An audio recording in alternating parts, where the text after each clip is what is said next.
안녕하세요. 사도행전 성경 공부 시간이 왔습니다. 우리 다 같이 기도하시고 공부 시작하겠습니다. 하나님 아버지, 감사드립니다. 우리에게 교회와 말씀을 주시고 교회를 통해서 말씀이 선포되고 나누어지고 연구되어지고 또 깨닫고 묵상하면서 또 우리의 삶을 말씀 앞에 분별하고 깨달을 수 있는 특별한 시간들을 주시니 감사합니다. 오늘 이 말씀 공부에도 함께해 주셔서 특별히 사도행전에 나타난 하나님의 구원 역사의 그 아름다운 장면들을 살피면서 우리의 현재의 모습과 현재의 교회의 상황들 그리고 선교의 문제들 이런 문제들을 좀 생각해 보기를 원합니다. 함께해 주시옵소서. 주의 성령께서 우리의 심령을 주장하여 주시옵소서. 예수 그리스도의 이름으로 기도드립니다. 아멘.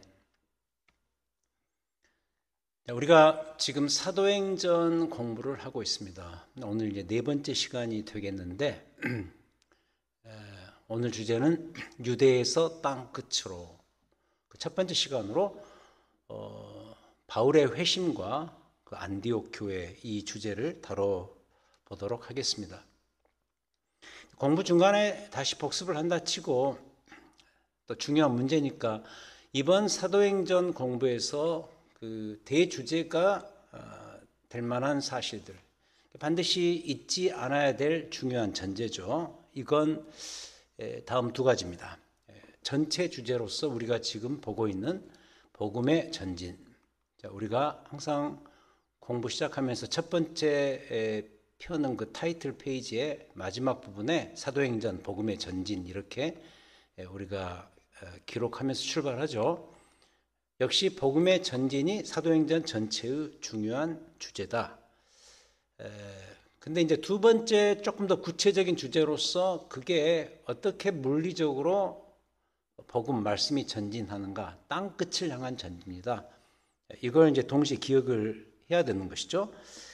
자, 이 복음의 전진, 첫 번째 주제인 복음의 전진은 다시 설명드리자면 예수 그리스도의 복음 자체가 스스로 이 세상을 향해서 나아가는 것이죠. 다이나믹하게, 역동적으로 스스로 전진하는 그 모습을 보여주는 책이 바로 사도행전이다라는 것이죠.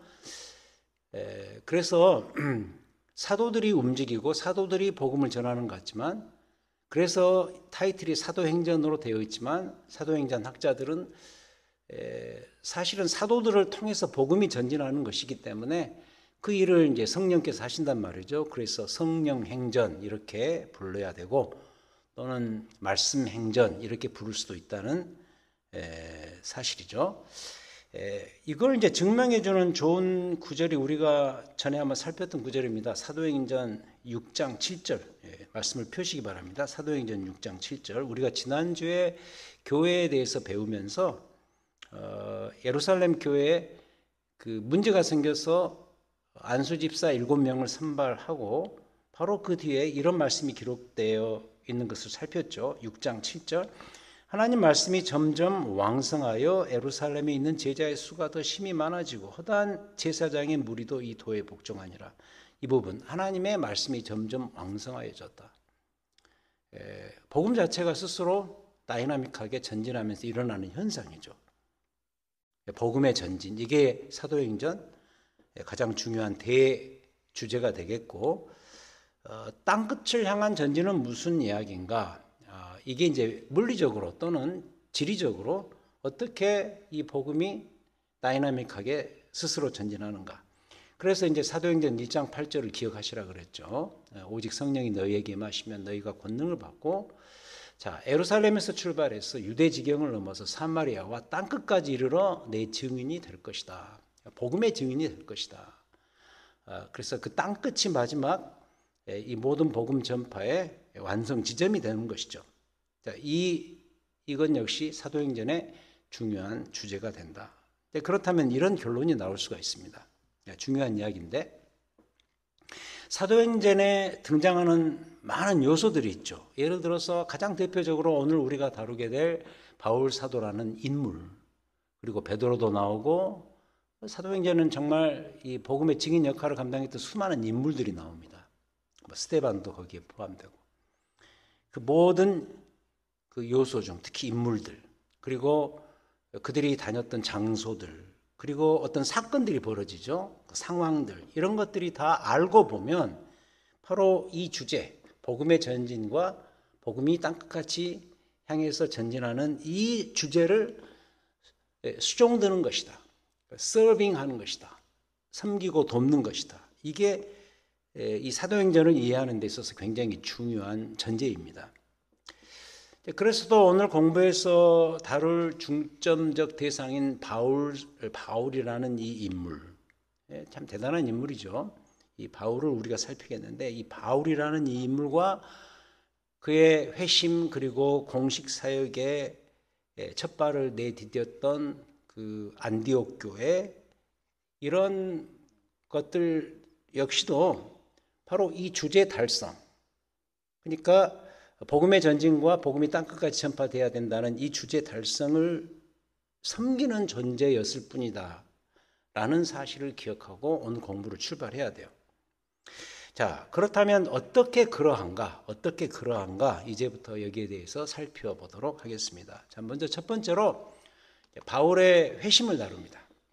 The conversion of Paul, 사도 바울의 회심, the conversion, 이 장면부터 보아야 됩니다. 사도행전 8장을 펴시기 바랍니다. 8장 1절부터 3절. 바울의 이제 회심 과정에서 가장 첫 번째 등장하는 이 인물이 등장하는 장면인데, 8장 1절부터 3절 이 부분은 회심 직전의 그의 모습입니다. 자, 사울은 사도 바울의 그 히브리식 이름입니다. 사울은 그가 죽임 당함을 마땅히 여기더라. 스데반 그 죽음을 마땅히 여겼던, 어쩌면 스데반 죽음에 굉장히 적극적인 그 투표를 했던 그런 인물. 그래서 그날에 예루살렘에 있는 교회에 큰 박해가 있어 사도 외에는 다 유대와 사마리아 모든 땅으로 흩어졌다. 이건 지난주에 배웠죠. 예루살렘 교회가 마지막 흩어지는 교회가 되는 첫 번째 장면이 되겠습니다. 경건한 사람들이 스데반을 장사하고 위하여 크게 울더라. 그러면서 사울이 교회를 잔멸했다. 이 잔멸했다라는 이 표현이 야수성, 짐승의 야수성을 가지고 먹잇감을 찾아 나서는 어떤 그런 용어라 그래요. 헬라어 원어로.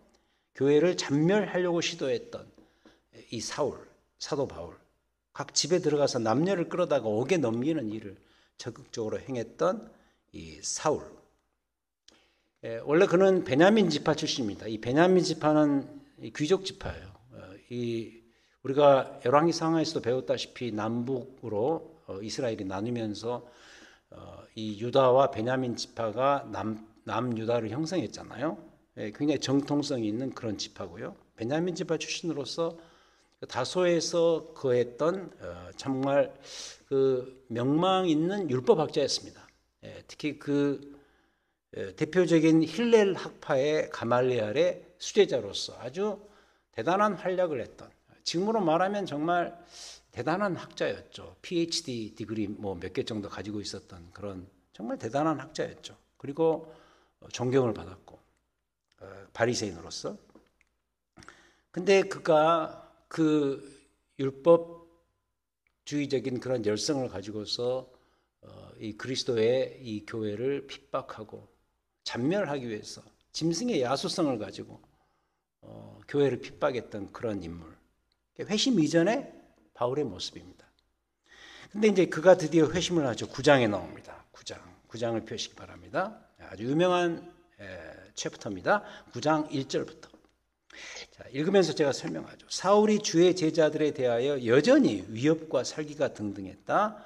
대제사장에게 가서 다메섹 여러 회당에 가져갈 공문을 청하니, 이 다메섹은 그 시리아 다마스커스를 이야기하는데 북쪽으로 가야 됩니다. 그 먼 길까지 가서 회당에 가져갈 공문, 그러니까 만일 그 도를 따르는 사람을 만나면 남녀를 막론하고 결박해 예루살렘으로 잡아올 수 있도록 하는 그 공문을 가지고서 다메섹까지 지금 원정 박해를 떠나는 거죠. 3절 사울이 그 길을 가다가 다메섹에 가까이 이르렀는데 호련히 하늘로부터 빛이 그를 둘러 비추는지라 그 빛을 보고 이 사울이 땅에 엎드려져 들음에 소리가 있어. 사울아 사울아 내가 어찌하여 나를 박해하느냐 하시거늘 사울이 답합니다. 주여 누구시니까? 주께서 대답하십니다. 이르시되 나는 내가 박해하는 예수라. 그러면서 너는 일어나 시내로 들어가라 명하십니다. 내가 행할 것을 내게 이를 자가 거기 있을 것이다. 같이 가던 사람들은 소리만 듣고 아무도 보지 못하여 말을 못하고 서 있었는데 8절 사울이 땅에서 일어나 눈은 떴지만 아무것도 보지 못하고 사람의 손에 끌려 다메섹으로 들어가서 사흘 동안 보지도 못하고 먹지도 마시지도 아니하니라. 그러니까 다메섹에 예수 믿는 사람들을 잡아서 가두는 일을 하기 위해 원정 박해를 떠나는 그 사울에게 그 도중에 예수 그리스도께서 빛 가운데 나타나셔서 네가 나를 박해하고 있다. 나는 예수다. 십자가에 죽으시고 부활하신 그 예수 그리스도 자신께서 이 사울에게 직접 나타나시는 이 장면, 회심의 순간이죠. 이 다메섹 도상 바울의 회심 체험은요, 정말 드라마틱하고 역사적인 순간이었습니다. 그래서 사도 바울이 이 뒤에 자신에 대해서 설명하고 특히 복음을 변호하고 변증하는 그런 자리가 있을 때마다 이 다메섹 도상에서 만났던 예수 그리스도를 늘 지금으로 말하면 간증하는 그 체험을 소개하는 이 일들을 하죠. 굉장히 중요한 장면이었다고 보시면 되겠습니다. 그리고 이제 그 회심 이후에 그가 그 사도들을 만나고 뭐 초기에 그렇게 하지만 이제 다시 고향 다소로 내려가서 학자들의 그 연구에 의하면 약 10년간 거의 10년 동안이나 자명을 하죠. 그리고 나서 이제 우리가 조금 이따 보게 될 안디옥 교회 부름을 받아서 그가 드디어 이 사도행전의 주역을 감당하는 복음 전파에 중요한 역할을 하게 됩니다. 자, 근데 중요한 것은 다시 돌아가서 이 모든 회심의 과정들, 이 사도 바울의 회심의 과정들이 이미 말씀드린 것처럼 이 모든 것들이 다 복음의 땅끝 전진을 위한 그런 것들이었다는 점입니다. 아까 우리가 중요한 이야기를 했죠. 이 화면의 가장 밑 라인에 나오는 사도행전에 나오는 모든 요소들은 다 이 주제, 복음의 전진, 땅끝을 향한 이 전진을 수정둔다라고 우리가 전제한다면 당연히 사도 바울의 회심 과정도 역시 이 복음의 전진을 위해서 사용되는 그런 것들이다라는 사실이죠. 그래서 사도 바울의 인생은 이제부터는 예수 그리스도의 복음의 전진을 위해서 전적으로 사용됩니다. 그게 이제 사도행전 남은 부분의 그 이방 선교의 역사가 아니겠습니까?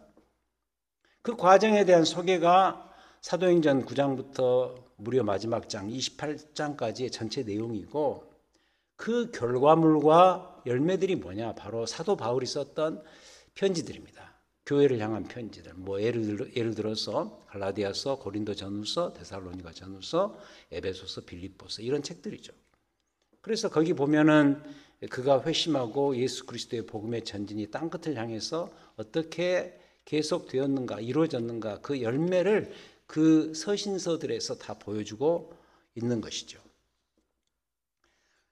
저는 그래서 이 지점에서 이런 사도 바울의 회심을 보면서 두 개의 깨달음을 갖습니다. 첫 번째는 예수 믿고 변한다는 것은 어떤 의미인가? 이렇게 말씀드리고 싶어요. 인간 전 존재의 변화이다. 한 인간 자체가 변하는 거예요. 다음 주에 배우시겠지만 이 베드로의 회심을 우리가 배웁니다. 유대에서 복음이 땅끝으로 전파되면서 바울의 회심이 사용되지만 동시에 베드로의 회심도 사용됩니다. 여러분들 생각하시기에 베드로가 무슨 회심을 했을까요? 이 지점에서 그렇게 생각하시겠지만은 베드로도 분명히 회심을 합니다. 예수를 이미 만나서 주님의 제자로서 예수 그리스도의 십자가 부활 이후에 그가 이미 회심을 했을 거예요. 하지만 2차적인 회심이 있었는데 그 회심을 저는 이렇게 부르고 싶어요. 문화적 회심을 합니다. 이방 선교를 위해서 그가 문화적 회심을 합니다. 그건 이제 그때 가서 보기로 하고, 반면에 이 바울의 회심은 어떤 문화적인 변화도 있지만은 근본적으로 인간 자체의 변화입니다. 여러분, 이 복음 전파 역사를 보면은 그 복음을 전하는 그 한 사람의 정말 드라마틱한 회심이 항상 따라다녔어요. 그게 먼저 있었어요.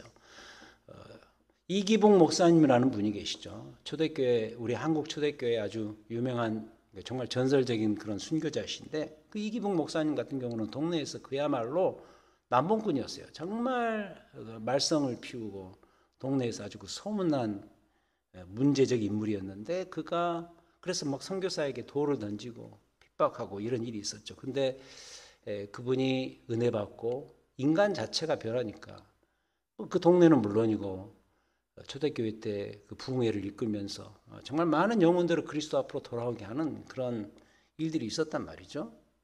그리고 여러분 잘 부르시는 찬송, 나 같은 죄인 살리신 그 찬송, Amazing Grace, 그 찬송 작사자 존 뉴턴 목사님 회심하시잖아요. 아프리카에서 노예들을 데려다가 팔았던 노예 그 상선의 그 주역을 감당했던 그런 사람인데, 그분이 은혜 받고 회심해서 나 같은 죄인 살리신 그 크신 은혜라, Amazing Grace, 아주 지금까지 우리 입에서 이렇게 회자되는 아주 정말 고전적인 찬송의 작사자가 되지 않았습니까? 그래서요, 인간 자체가 변한다는 것이 바로 이런 거죠. 바울 케이스를 보면 알 수가 있어요. 우리가 거듭난다라고 말했을 때는 인간이 변하는 거예요. 죄인에서 의인으로 변하는 것이죠. 평생 죄인으로 살았다가 또 살아갈 가능성이 있었지만 그리스도께서 그를 은혜 가운데 부르셔서 주께서 정하신 의인으로 바꿔주시고, 더 구체적으로 표현하면 하나님을 대항하는 그런 존재였어요. 과거에는. 그죠? 하나님이라는 이름이 떠오르면 항상 against God, 하나님을 대항하고 하나님과 싸우려 들려 하고 하나님을 반대하고, 그래야만 내 인생의 본질을 제대로 달성할 수 있는 것이라고 생각하고 열심히 하나님 대항하는 일을 했지만, 그런 존재에서 하나님 앞에 엎드리는 존재로 바뀌는 거죠. 이게 뭐죠? 이게 거듭남의 시체예요. 그래서 우리가 예수 안에서 거듭났다 그러면 한 인간이 변하는 거예요. 이런 식으로. 다시 돌아가서 사도행전의 대주제, 예수 그리스도의 복음의 전진은 이런 한 사람의 전격적인 회심에서 출발된다는 거죠. 그러니까 복음이 전진하는데 어떤 사람들을 통해서 복음이 전진하죠. 근데 그 사람이 회심해서 그리스도의 사람으로 바뀌지 않으면 이 일은 될 수가 없는 거죠. 바로 그 말입니다. 선교 초기의 역사인 이 사도행전에서 역시 그랬고, 우리가 두 인물을 대표적으로 배웁니다만 바울의 회심, 베드로의 회심, 이것이 작동해서 사도행전 복음의 전진의 역사가 창출된 거 아니겠습니까? 그때도 그랬고, 우리가 얼마 전에 경험했던 종교개혁, 500년 전에 있었던 그 스토리, 마틴 루터의 회심이 방아쇠 역할을 해서 그 대규모의 사건이 일어났고, 1910년도 일제시대 때 평양에서 일어났던 대규모의 부흥운동, 그때도 그랬고, 주기철 목사님, 이런 분들, 이기붕 목사님, 그리고 여수 순천에서 있었던 손양원 목사님, 다 그러지 않았습니까? 그분들 각자의 회심에서 비롯된 사건이었어요. 이건요, 지금도 마찬가지가 아닐까요? 예를 들어서 우리 교회만 놓고 보자고요. 우리 교회와 이 김숙 목사는 뗄래야 뗄 수 없는 그런 관계잖아요. 예를 들어서 이 김숙이라는 사람이 예수의 사람으로 변하지 않았더라면 어떻게 제가 목사가 되었겠어요? 어떻게 이 교회를 주의 말씀으로 섬기는 이 복음의 전달자가 될 수 있었겠어요? 이와 같이 한 사람의 회심은 다른 이들의 회심을 이끌어 그 복음이 나누어지는 데 있어서 반드시 사용되는 결정적이고 굉장히 중요한 요소입니다. 그래서 우리는 이 회심의 중요성을 무시할 수가 없어요. 여러분 각자가 예수 그리스도 안에서 한 사람, 하나님의 한 사람으로서 변화되는 것은 굉장한 사건입니다. 그걸로 인해서 이 땅끝까지의 복음 전파에 우리가 수종들 수가 있기 때문이죠. 자, 그래서 첫 번째 깨닫는 점은 인간이 변해야 된다는 거죠. 그 사람 자체가 변해야 된다는 것이죠. 이게 얼마나 이 선교 역사에 중요한 일인가라는 것을 배우고요. 두 번째로, 그럼에도 이 회심은 전적으로 하나님의 은혜의 산물이라는 거죠. 하나님이 발생시키신 프로덕트예요. 그래서 이걸 사도 바울이 늘 잘 알고 있었습니다. 한번 찾아보겠습니다. 유명한 본문이죠. 고린도전서 15장입니다. 고린도전서 15장 9절 10절. 자주 인용되는, 우리가 찬양으로도 부르는 그런 구절의 내용이죠. 15장 9절 10절 282페이지. 제가 읽습니다. 나는 사도 중에 가장 작은 자라. 나는 하나님의 교회를 박해하였으므로. 이미 살폈지요? 그가 어떻게 하나님의 교회를 박해했는지 이미 아까 사도행전 8장에서 이미 설명드렸습니다. 하나님의 교회를 박해하였으므로 사도라 칭함 받기를 감당하지 못할 자다. 근데 나는 이미 변하지 않았는가? 이미 하나님의 사람으로 바뀌지 않았는가? 그래서 10절에서 내가 나된 것은 다 하나님의 은혜로 된 것이니 내가 한 거 아니다. 내가 예수 믿기로 결정해서 바뀐 것이 아니다. 하나님의 은혜로 된 것이니 내게 주신 그의 은혜가 헛되지 아니하여 내가 모든 사도보다 더 많이 수고했으나 내가 한 것이 아니요 오직 나와 함께 하신 하나님의 은혜로라. 자기를 변화시킨 그 회심의 순간부터 그 이후로 그가 감당했던 모든 사도로서의 사역이 다 하나님의 은혜였다. 자, 이걸 볼 때 뭐죠? 바울의 회심은 바울이 잘해서 바울이 결정해서 한 것이 아니고 하나님의 은혜의 선물이었다. 이거 마찬가지죠. 저도 마찬가지입니다. 이걸 항상 알고 있어야 될 사람이 누군가? 바로 내 자신입니다. 그리스도인이 되었다면 내 자신이 그걸 알고 있어야 돼요. 저도 그래요. 이 김승이라는 사람이 이 사람의 이 남은 인생의 키워드는 은혜입니다. 제가 썼던 그 한 책에서 그런 이야기를 하죠. 제 별명이 김은혜 목사였으면 좋겠다라고 그런 이야기를 합니다. 은혜가 키워드예요. 내 인생 내 마음대로 사는 것이 아니고 내 인생을 바꾸신 분도 하나님이시고 바꾸셔서 사용하시는 분도 하나님이시고 그래서 내 인생의 모든 과정을 살펴보면 그게 하나님의 은혜의 프로덕트다. 은혜의 산물이다. 말하지 않을 수가 없는 것이죠. 그래서 여기서 중요한 것은 뭐냐? 우리 각자도 이것을 늘 의식하고 기억하면서 살아야 한다. 그래서 더 나아가서 이 두 가지도 꼭 기억하면서 사셨으면 좋겠어요. 바로 이 두 가지. 내 회심과 내 변화는 전적인 하나님의 은혜의 부르심으로 가능했다라는 사실. 자, 그렇다면 다시 돌아가서 이 은혜로 된 나의 회심과 변화는 사도 바울의 그것처럼 이제부터 복음의 전진을 위해서 수종들어야 할 것이다. 사도행전으로 다시 돌아가서 나의 회심과 내가 받은 은혜를, 내 삶의 은혜를 적용하는 것이죠. 복음 전파를 위해서 수종드는 내 삶의 변화, 나의 회심, 이게 돼야 된다. 한번 보시겠습니까? 사도행전 9장으로 다시 갑니다. 사도행전 9장. 아까 우리가 읽었던 그 사도 바울의 회심의 장면 후에 9장 31절 보시기 바랍니다. 202페이지 9장 31절에서 사도 바울의 이 변화를 다 다메섹 도상과 그리고 그 다메섹으로 들어가서 있었던 일들 이런 것들을 다 기록하고 그가 이제 다소로 떠난 후에 이런 구절을 기록하고 있습니다. 9장 31절 굉장히 중요한 구절인데 우리 사도행전 전체 주제와 관련이 돼요. 그리하여 온 유대와 갈릴리와 사마리아 교회가 평안하여 든든히 서가고 주를 경외함과 성령의 위로로 진행하여 수가 더 많아지니라. 아까 우리가 읽었던 그 어디죠? 6장 31절인가요? 6장 7절. 그 안수 집사 선발 이후에 있었던 하나님의 말씀이 점점 왕성해졌다. 사도행전 간간히 나오는 중요한 표현들이죠. 복음이 전진한다는 거죠.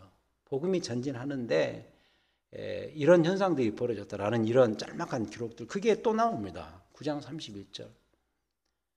이 사울의 회심 이후에 어떤 일들이 벌어졌는가? 온 유대와 갈릴리와 사마리아 교회가 평안하여 든든히 서갔다. 주를 경외함과 성령의 위로로 진행하여 수가 더 많아졌다. 복음이 전진하면서 복음을 받아들이는 사람들이 많게 되어졌다. 이런 뜻이겠죠. 그러니까 이 구절에서도 우리가 알 수 있는 게 뭐냐면 이 사도 바울의 회심이 앞으로 어떤 영향을 미칠 것인가, 이걸 이제 암시해 주는 아주 중요한 구절이라고 생각을 해요. 자, 이게 이제 바울의 회심에서 우리가 살필 수 있는 것이고, 두 번째는 이제 안디옥 교회입니다. 이 안디옥 교회 이야기를 해야 돼요. 사도행전 11장을 펴시기 바랍니다. 11장 19절 보겠습니다. 자, 여기를 보면 안디옥 교회가 그 어떤 교회였는가를 일목요연하게 볼 수가 있어요. 11장 19절. 자, 이런 이야기가 나옵니다. 그때 스데반의 일로 일어난 환난으로 말미암아 흩어진 자들이, 기억나시죠? 아까 8장 1절에서 그런 이야기가 있었죠. 스데반 집사님이 성전에서 명설교를 했지만 거기에 돌이 날아 들어와서 오히려 그가 순교를 당하면서 그 일로 인해서 예루살렘에 큰 핍박이 일어났다. 그래서 이제 흩어진 자들이 복음을 계속 전하게 되죠. 빌립 집사님이 사마리아 땅에 가서 복음을 전하고. 근데 그때 있었던 그 흩어진 자들, 스데반의 일로 일어난 환난으로 말미암아 흩어진 자들이 어디까지 갔냐면 베니게, 구브로, 안디옥까지 이르렀다. 이건 북쪽입니다. 북쪽 해변가 안디옥까지 이르러서 유대인에게 말씀을 전하는데, 그 중에 구브로와 구레네 몇 사람이 안디옥에 이르러 헬라인에게도 말하여 주 예수를 전파하니. 그러니까 그 디아스포라 유대인들, 그들이 이제 그리스도의 복음을 받아들이고 흩어졌는데, 헬라인 이방인들에게도 주 예수를 전파하자. 21절, 주의 손이 그들과 함께 하심에 수많은 사람들이 믿고 주께 돌아왔다. 이 수많은 사람들이 아마 상당수가 당연히 이방인들이었겠죠. 헬라인들이었겠죠. 자, 22절. 자, 예루살렘 교회가 이 사람들의 소문을 듣고 바나바를 안디옥까지 보냈다. 그러니까 19절부터 21절은 안디옥 교회가 어떻게 탄생되었는가, 그 배경적인 스토리를 이야기하고, 그러니까 이방인들이 많이 모인 교회가 드디어 탄생한 셈인 거죠. 그리고 22절부터 보면, 22절 방금 읽었고 바나바 이야기가 나오죠. 안디옥까지 보냈다. 23절, 바나바가 그 교회에 이르러서 하나님의 은혜를 보고 기뻐하여 모든 사람에게 굳건한 마음으로 주와 함께 머물러 있으라 권합니다. 사역을 시작한 거죠.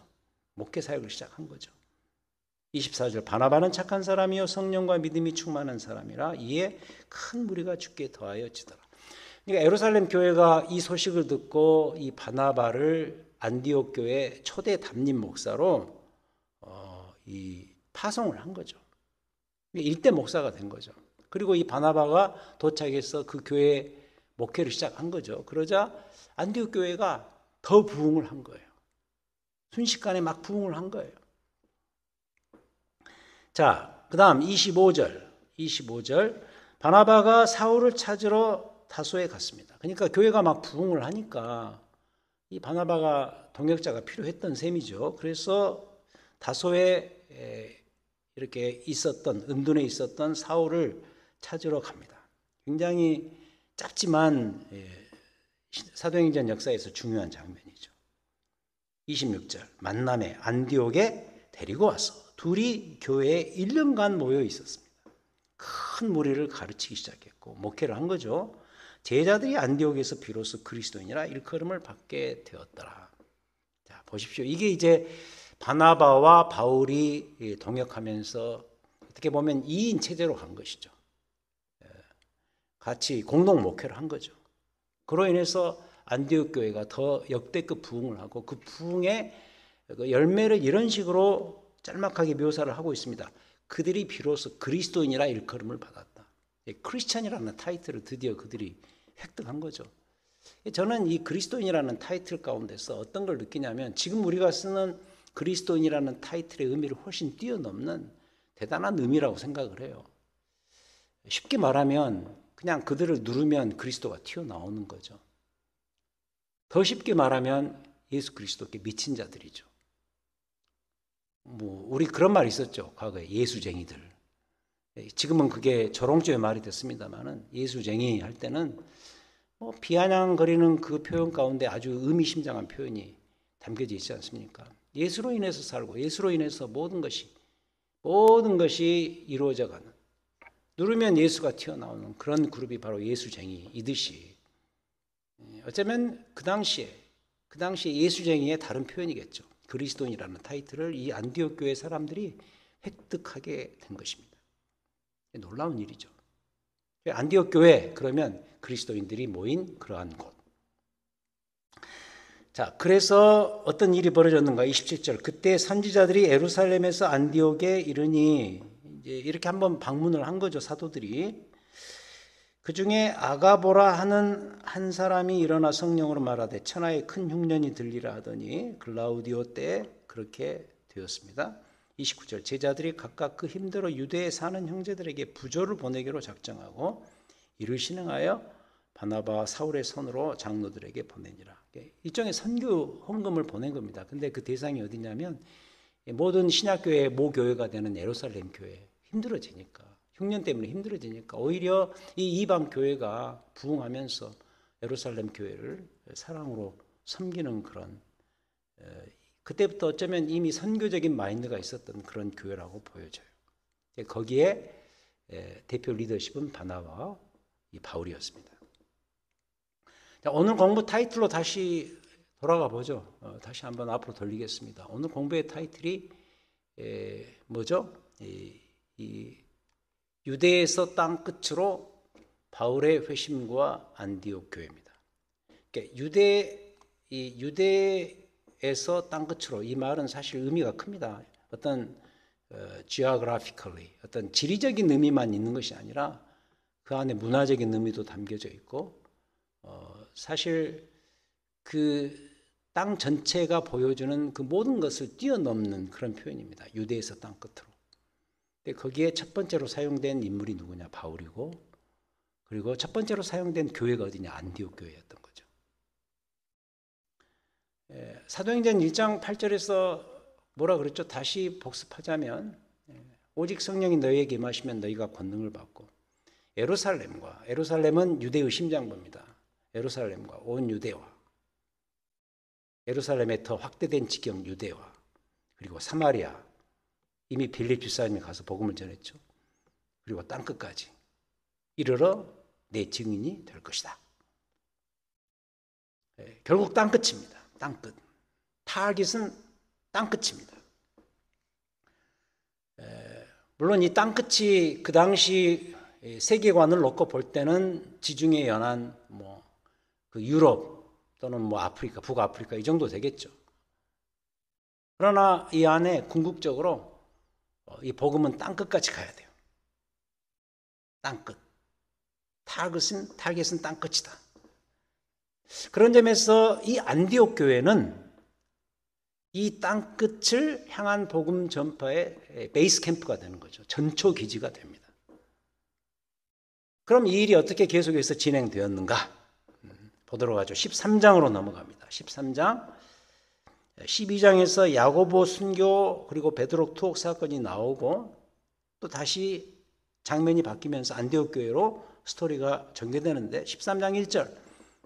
안디옥 교회에 선지자들과 교사들이 있었어요. 바나바, 니게르라 하는 시므온, 구레네 사람 루기오, 분봉왕, 헤롯의 젖동생 마나엔과 및 사울이라. 이제 이분들이 이 5인 체제였던 것 같아요. 이 5명이 교회 리더십이었는데 그들이 주를 섬겨 금식할 때 성령이 이렇게 말씀하시네요. 내가 불러 시키는 일을 위하여 바나바와 사울을 따로 세우라 하시니 이에 금식하며 기도하고 두 사람에게 안수하여 보냈다. 드디어 선교사로 이 두 인물을 파송하는 것이죠. 어쩌면 두 명의 담임 목사를 선교사로 파송하는 정말 획기적인 교회. 어쩌면 이게 그때 당시에는 자연스러운지 모르겠습니다만 지금 우리 어떤 교회들의 이 세팅에서 보면 획기적인 일 아닙니까? 두 담임 목사를 선교사로 파송하는 이 안디옥 교회. 그래서 드디어 사도 바울의 3번에 걸친 선교 여행이 여기서부터 카운트다운 되기 시작합니다. 그래서 이 뒤에 보면 사도 바울이 방금 말씀드린 것처럼 3번에 걸쳐서 선교 여행을 하는데 우리가 또 뒤에서 공부를 하겠습니다. 근데 사도 바울이 선교 여행을 하고 돌아와서 선교 여행을 보고했던 그 교회가 역시 안디옥 교회죠. 15장 36절 1차 선교 여행 후에 그랬고 18장 21절 2차 선교 여행 후에 역시 안디옥 교회에 와서 또 기거하다가 다시 시간을 보내고 또 거기에서 선교 보고도 하고 기도 부탁을 하고 그런 식으로 안디옥 교회는 그런 점에서 그 당시 이방 선교의 전초기지 역할을 감당했다. 그 이야기입니다. 자, 그래서 이와 같이 안디옥 교회는 정말 그 당시에 보기 드물 정도로 선교적인 교회였습니다. 미셔널 처치라고 그러죠. 선교적 교회. 그리고 그 교회는 초대 담임 목사였던 사도 바울을 향한 신뢰가 매우 컸던 것으로 보입니다. 그래서 이런 결론. 한 개인을 놓고 말하면 사도 바울의 회심이 이 땅끝 선교의 그 주춧돌 같은 역할을 했다면 한 집단을 놓고 말할 때에는 안디옥 교회의 회심. 제가 조금 더 추가적으로 이 회심을 풀어 설명하자면 그들의 선교적 회심이 땅끝 선교의 지경을 더 넓힌 셈이 된 것이죠. 그러니 이 안디옥 교회가 얼마나 대단한 교회인가 우리가 깨달을 수가 있겠습니다. 그래서 저는 그래요. 아까 우리가 1번 바울의 회심에서는 한 개인의 회심을 많이 다뤘습니다만 이 두 번째 안디옥 교회에 와서는 교회적 회심이 필요하다는 거죠. 교회적 회심의 중요한 그 맥을 짚을 만한 그런 사건이 있다면 선교적 회심이죠. 복음 전파를 위한 선교적 회심이 교회는 반드시 있어야 된다는 것을 여기서 배우게 됩니다. 그래서 저는 안디옥 교회를 이렇게 부르곤 합니다.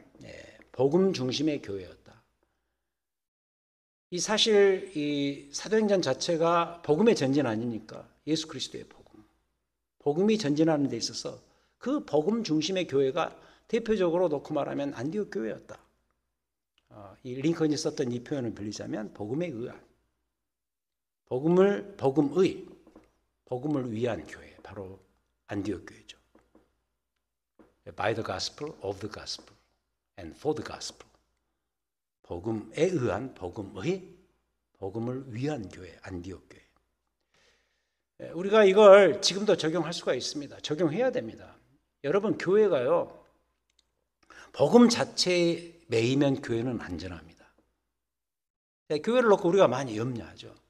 우리 교회의 방향이 어떻게 갈 것인가? 우리 교회의 미래는 어떻게 될 것인가? 우리 교회는 과연 안전할까? 이 시대에 정말 교회적인 그런 롤 모델 역할을 잘 감당할 것인가? 그러기 위해서 우리가 뭘 해야 될 것인가? 항상 많은 염려를 합니다. 근데 심플하게 이렇게 말씀드리고 싶어요. 교회가 복음 자체에 매이면 그 교회는 안전하다. 복음 외에 자꾸 다른 데다 정신을 파니까 문제가 생기는 거죠. 그렇게 되었을 때는 그 교회는 이 땅에서 존재해도 사실은 그 존재 가치를 잃을 수가 있는 것이죠. 그래서도 저희 크로스포인트 교회 복음 중심의 교회가 되었으면 해요. 복음 중심의 교회. 아주 쉬운 예로 이런 장면 아니겠습니까? 복음이 설명될 때, 그리스도의 복음이 설명되고 전해지고 나누어질 때 그것을 향해서 울며 감격할 수가 있어야 되고, 그래서 그 복음이 전파되는 것을 우리 교회 최고의 사명으로 알고 복음이 나뉘어져서 새로운 생명들이 주변에서 탄생되는 이 일들을 보면서 교회가 이 모습으로 존재해야 되는구나. 교회가 이 일을 해야 되는구나. 이걸 깨닫고 이걸 스스로 경험하면서 나아가는 그러한 교회. 실제로 그것을 이를 위해서 모든 것을 투자할 수 있는 그런 교회. 그게 바로 이 복음에 의한, 복음을 위한 교회. 그런 교회, 복음 중심의 교회가 될 수 있지 않을까. 그 좋은 롤 모델을 바울이 첫 번째 사역을 했던, 그리고 그의 선교 사역을 지지하고 후원하고 또 파송했던 안디옥 교회를 통해서 우리가 배우게 됩니다. 오늘 공부는 이런 내용이고요. 그리고 뭐 공부하면서 사이사이에 제가 적용까지 다 말씀을 드렸으니까 잘 기억하시고 여러분 자신의 변화와 회심과 그리고 우리 교회의 미래를 위해서 기도해 주셨으면 합니다.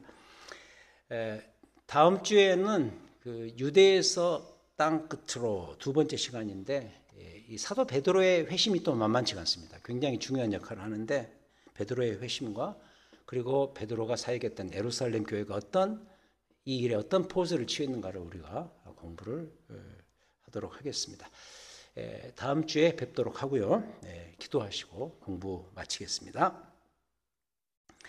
하나님 아버지 감사합니다. 사도 바울의 개인의 회심과 그가 사역했던 첫 번째로 사역했던 안디옥 교회 그들의 선교적 회심을 저희들이 배웠습니다. 하나님 결국 이 모든 회심의 과정, 이 모든 변화의 모습들이 예수 그리스도의 복음의 전진을 위해서 수종들고 사용되는 것들이었다는 점 잊지 않기를 원합니다. 우리 크로스포인트 교회의 존재도 바로 이 일을 위해서 존재한다는 사실 꼭 기억하기를 원합니다. 내 개인의 변화, 내 개인의 회심, 내가 죄인에서 의인으로 거듭나고 하나님을 대항했던 존재에서 하나님을 지지하고 하나님을 찬양하는 존재로 거듭나고 더 나아가서 내 자신만이 아니라 그런 사람들이 모인 이 교회, 이 교회가 과연 무엇을 위해서 존재해야 될 것인가? 복음 중심의 교회, 복음을 위해서 수종드는 그러한 교회, 그런 교회로서 거듭나고 또 그런 교회로서 유지해 나가는 이 지상에서 존재하고 사역해 나가는 그런 우리 크로스포인트 교회 또 우리 모두가 될 수 있도록 인도해 주시옵소서. 감사드립니다. 선교의 주인공 되어주시고 복음 전파의 주체가 되어주신 우리 구주 예수 그리스도의 이름으로 기도했습니다. 아멘.